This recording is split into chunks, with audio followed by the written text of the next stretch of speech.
A microprocessor is the brain inside a computer. It's made up of a microchip on an electronic card. Preparing the chip to be installed on the card is a delicate and precise operation.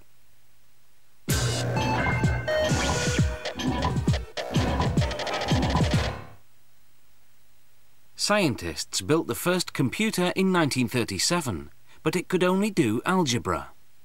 The first general-purpose computer in 1946 was the size of 20 fridges.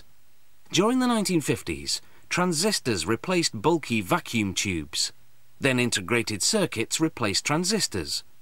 But the biggest breakthrough came in 1971 with the microprocessor.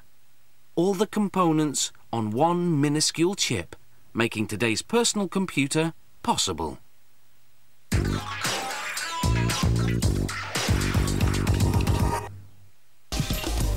We start with a ceramic square called a substrate. This will carry the microchip. A machine coats the substrate's surface with flux, a chemical that makes it sticky. This will hold the microchip in place until it's soldered.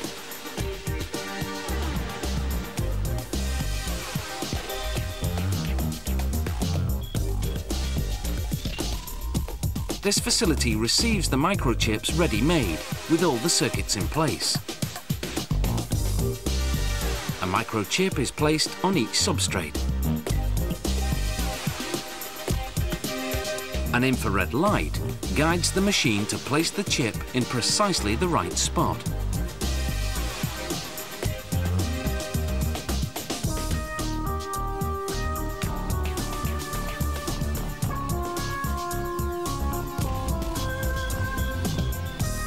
A sample is pulled from the production line to further verify the positioning with a microscope.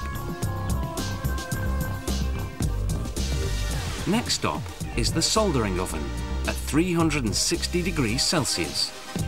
The heat melts tiny beads of tin positioned on the chip, binding it to the substrate. Next, they prepare to solder an aluminium cap over each microchip. The cap has two functions: to protect the chip and to dissipate the heat the chip generates.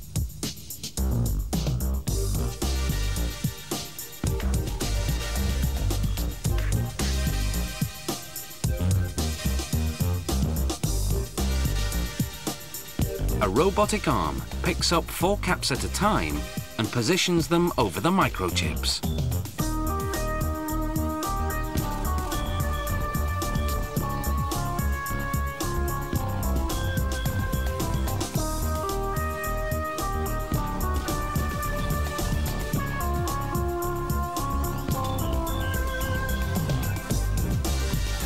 They go into a soldering oven at 150 degrees Celsius for about an hour. The next step is to create the electrical connections that will later link the microprocessor to the computer's electronic card.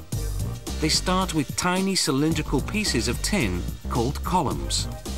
A giant suctioning sieve vibrates the columns until they fall through the holes. This lines them up vertically so they can be attached to the substrate.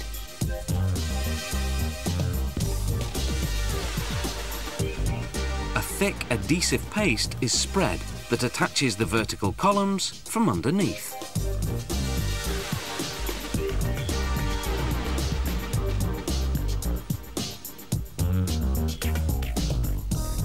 The chip-carrying substrate is positioned on the pasted columns.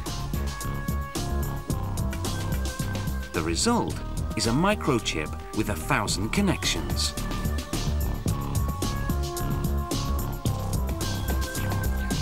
For even more connections, tin balls are used instead of columns because balls are sturdier and more reliable. They too go through a suctioning sieve.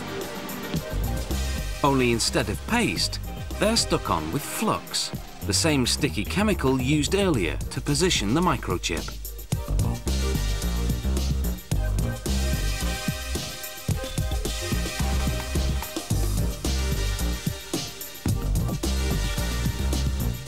The finished microchip unit goes into a bath of water and solvents to remove any excess flux and contaminants.